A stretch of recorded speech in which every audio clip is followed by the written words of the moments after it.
그냥 카피캣이에요. 걔는 이스라엘제 하피의 개량형들이 있는데 그 개량형들의 카피 모델이라고 볼 수 있어요. 워낙에 많이 사용이 되다 보니까 그냥 효과적으로 사용이 되는 것처럼 포장이 되고 있는 거지, 그저 그런 비행체 기술이고,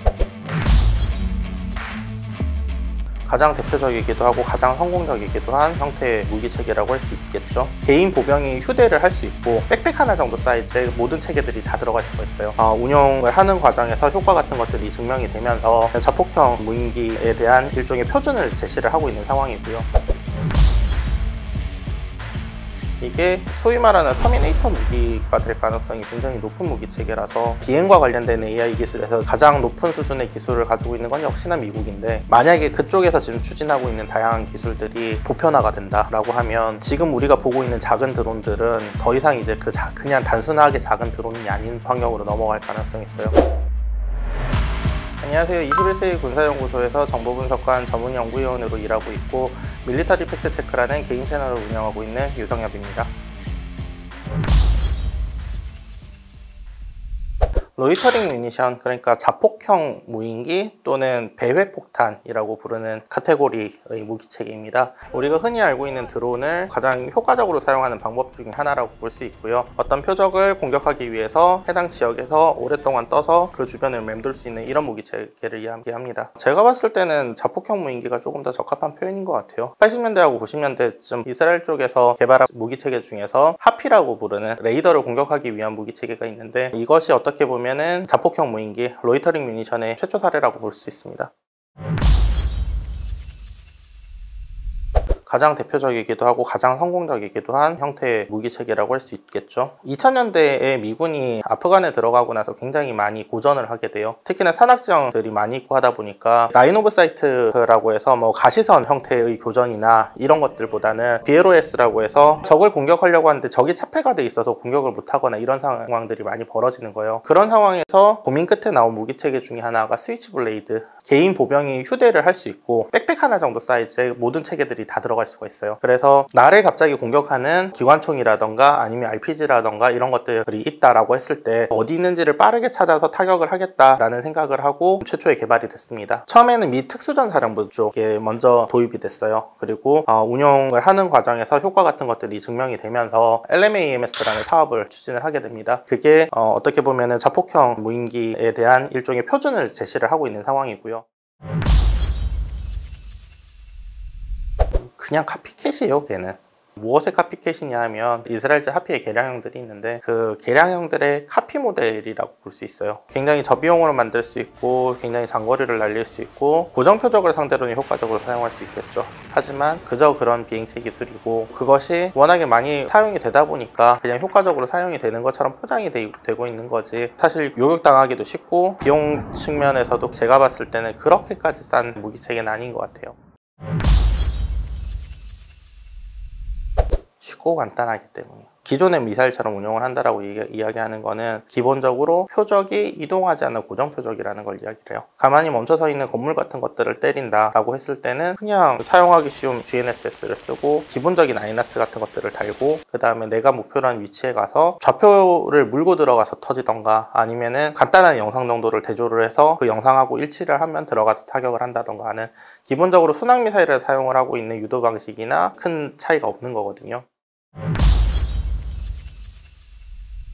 저는 개인적으로 장기적인 측면에서 보면 현재 사용하고 있는 쿼드콥터나 이런 형태의 드론들은 좀 부수적인 수단으로 전락할 거라고 봐요. 결국에는 고정익 형태의 드론이 대세를 이룰 수밖에 없을 거라고 저는 생각을 하고, 쿼드콥터 같은 수직이 착륙을 하는 모델들의 제일 결정적인 문제가 뭐냐면 전기를 계속 쓴다는 거예요. 배터리를 계속 써야 되겠죠. 내가 떠있기 위한 양력을 발생시키기 위한 목적으로 그것만으로도 에너지를 계속 사용을 하게 돼요. 그러면 이동하는데 에너지 손실이 커지고 무장이라던가 달아야 되는 페이로드에 더 많은 배터리를 달아야 되는 상황이 올 수 있겠죠. 두 번째 문제는 뭐냐면 얘는 속도를 내는데 한계가 있어요. 쿼드콥터나 이런 수직 이착륙 형태를 만들게 되면 그런 것들을 피하자면 결국에는 가장 효과적인 형태는 고정익 형태를 가장 효율적으로 사용할 수 있는 방법들, 그런 방법들로 형태가 변경될 가능성이 저는 굉장히 높다고 봅니다. 인원을 줄이기 위해 도입하려고 하지만 실상은 인원이 더 많이 들어가는 경우들이 있거든요. 보통은 2인 1조나 이런 식으로 많이들 운영을 하는 경우들이 있죠. 사실 이게 운용하는 과정에서 회수하기가 힘든 무기체계예요. 비행하는 물체에 폭약이 달려있는 상태로 이걸 다시 회수하려고 하면 회수 과정에서 뭔가 문제가 생길 수 있거든요. 그리고 회수 과정에서 문제가 생긴다라는 거는 인명살상을 이야기를 하는 거고, 또 두 번째 문제는 탄두를 어느 정도 큰 걸 옮겨야 되다 보니까 얘들 크기들도 전반적으로 좀 커져요. 그러면 일반적인 항공기들 중에서 느린 항공기하고 특징이 달라질 이유가 없죠. 그러면 기존 방공 체계를 뚫고 들어가는 것도 효과적으로 뚫고 들어가지는 못합니다. 지금 하는 얘기는 뭐 100% 제 상상은 아니고 이미 미 육군이나 이런 데서 고민을 하고 있는 영역인데, 거기에다 제 상상력을 조금 덧대보자면 기관총이라던가 박격포라던가 대전차 로켓이라던가 그것들이 현재 보병의 전투력을 구성하는 주요 무기 체계들이라고 볼 수 있고, 제가 봤을 때 드론은 이 주요 핵심 노드들을 공격하기 위한 수단으로 가장 많이 활용될 거예요. 그런 측면에서 봤을 때 제일 대표적으로 보여줄 수 있는 사례가 스위치블레이드 같은 사례인 거고, 미래의 소형 드론들이 선택을 해야 되는 그 길이라고 생각합니다. 지금 등장하고 있는 모든 형태의 AI 기술이 완벽해지고 정말 쓸 수 있을 만큼 정교한 시스템이 되어 있다라고 가정을 하면 이런 형태도 가능하겠죠. 대략 이 범위에서 너는 배회를 하고 있어라 라는 구역을 정해주고, 그 구역 안에서 내가 지정한 표정이 나타나면 타격을 해라 라는 식으로 명령을 줄 수 있겠죠. 그렇게 되면 사람이 일일이 공격을 명령을 하질 않아도 얘가 자율적으로 움직일 수 있는 그런 환경들이 발생을 할 거예요. 가령 전차대대 하나를 타격을 하려고 한다라고 가정하면 무인기 30대를 전차대대가 출현할 것으로 예상되는 그 지역에다가 띄워놓고 너 여기 떠있다가 나오면 바로 때려라고 명령을 줄 수도 있겠죠. 그리고 만약에 어느 시간까지 나타나지 않으면 어디로 돌아와서 회수되도록 그렇게 프로그래밍을 할 수도 있을 거예요. 더 상상의 나래를 펴보자면 한 번 사용하고 끝나는 무인기의 형태가 아니라 적을 자동으로 찾아서 공격을 하고 돌아올 수 있는 형태로 설계가 될 수도 있을 거예요. 그런 세상이 오면 굉장히 비윤리적인 그런 전장 환경으로 흘러갈 수는 있을 거예요.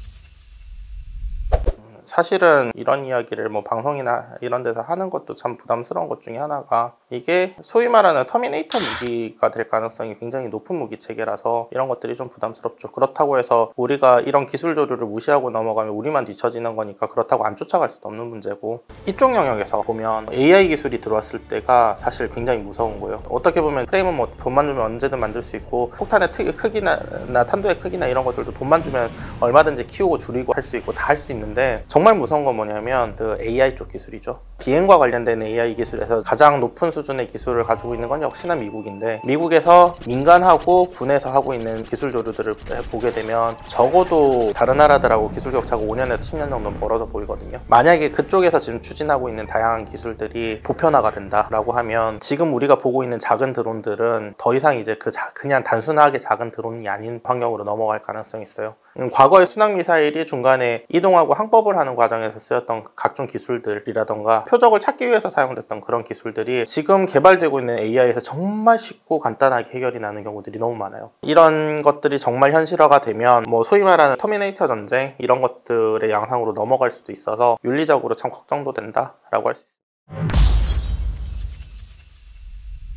지금 우리 군에서 드론을 대하는 입장은 저는 개인적으로 문제가 많다고 생각해요. 제일 큰 문제는 뭐냐면, 첫 번째, 임무 유형별로 드론을 운영하려고 하는 게 아니라 지휘관별로 드론을 주려고 해요. 대대장을 위한 드론, 사단장을 위한 드론, 군단장을 위한 드론, 뭐 사령관을 위한 드론, 이런 식으로 다 분할하고 구분을 하려고 한단 말이에요. 기본적으로 공역이라고 하면 합동 차원에서 그리고 연합 차원에서 같이 공동으로 관리하고 사용을 해야 되는 구역인데도 불구하고 특정 지휘관을 위한 것들을 따로 내놔라라는 요구들을 하고 있거든요. 그게 과연 일단 맞느냐? 그리고 기본적으로 육군에서 필요한 드론의 형태나 양상은 거의 대부분은 저고도 임무에 사용하는데 적합한 형상으로 다 개발이 될 필요가 있단 말이에요. 그럼에도 불구하고 이상할 정도로 드론 크기들을 너무 크게 키우고 계세요. 오히려 지금 작게 만들고 더 많이 만들고 정말 소모품처럼 만들어서 쓸 수 있을 만한 이런 형태에 집중을 해야 되는데, 지나치게 체계들을 대용하려고 하시는 그런 노력들이 좀 보입니다. 그런 것들은 좀 피해야 되지 않나 라고 생각하고 있어요.